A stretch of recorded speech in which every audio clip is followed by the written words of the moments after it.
thinking about campaigns then, marketing campaigns.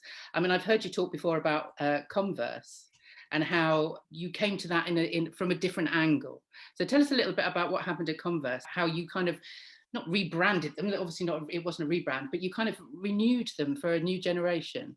Yeah, well, I mean, I was part of a bigger team that did this. So I often get credited with a lot of stuff that was the result of a big team working together. But we went in and we were getting ready to turn 100 years old, and we were a heritage basketball brand. And, you know, you walk through the building and it was pictures of old basketball players in, you know, uniforms from the 50s and 40s. And you thought, well, this is, you know, and then you go out in the world and you see these really cool kids in rock bands and street artists and, you know, wearing the old Chuck Taylors and punk rockers. And you thought, well, gosh, why is the image of what we look at ourselves in the building so different from what is the image that people think about us in the world? And we were really determined to tell people that we were a heritage basketball brand, and we were getting ready to turn 100 years old. And this sums up like the moment that we thought, okay, we have to change. We were in a focus group and we were talking about our 100-year anniversary, and we were very proud of it. And the moderator was pushing these young people. Hey, Converse is turning 100. It's great. It's a great thing. Not many brands make it to 100. And the kids were like, yeah, okay, cool. And then it was like, no, you don't understand. 100, that's a big deal for a brand to make it to 100 years old. Yeah, all right, whatever. And then he came back to it a third time and said, I want to talk about this 100-year anniversary one more time, because it's a really big deal. And this young person looked at the moderator and said, you know, hey man, you keep telling me how old you are. I'm just going to think you're old. And for us, it was like, oh my gosh, we're so impressed with how old we are, and they don't really care. So why do we care so much? Why would we want to work so hard to make them care about how old we are? They don't care. They only care about now.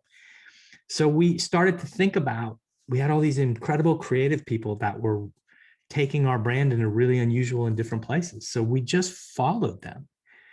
And when we got in the rooms with them, we said, what can we do to help? How can we participate in what you're doing, instead of just market to you and ask you to buy shoes every time we talk to each other? How can we help you? And like, we kept asking that question. We started in China with a couple of punk rock bands who told us, we've always wanted to play our music in another city. And we were like, what do you mean? Well, we've only been able to play our music in small places in Beijing. Like, we've never left Beijing. Well, I'm sorry, what? So we're like, so we literally bought a bus, and we put them in a bus, and we toured them around 5 or 6 cities around China, and we shot a documentary film. And it was like, what? This is amazing. And it was a universal story about young people who had something to say, who were following a dream. And for us, it was like, why wouldn't we do that? And then we came back to Brooklyn and we did the same thing. And kids told us, I have no place to record. Okay, we'll build a recording studio for you. And what? You will? Yeah, sure. Like, because we want to help you. And we did that. And we just flipped the way we thought about marketing to people, particularly these kids are not kids that you can market to. They're ones that like, they have a BS meter, and like right away, they're like, I don't like you. So you have to show up and bring something to the party. And that's what we did. And as a result, you know, it changed all of our lives dramatically. Not just our business grew dramatically, but it changed the way everybody on the team thought about how marketers and brands should engage with people, not consumers, not target markets, people. Yeah. Yeah.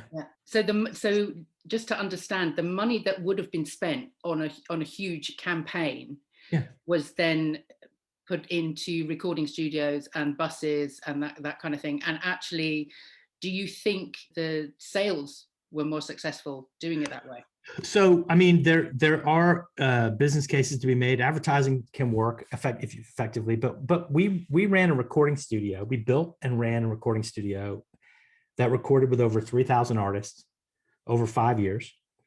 That it cost us to build and run the studio with the equivalent of 1 8-week flight of television advertising cost. So we sacrificed 1 8-week campaign for 5 years of interaction with consumers in a deep and meaningful way. Wow. And each band that came in picked up their phone. They started taking pictures. They started broadcasting to their social media networks. Look what Converse is doing with me.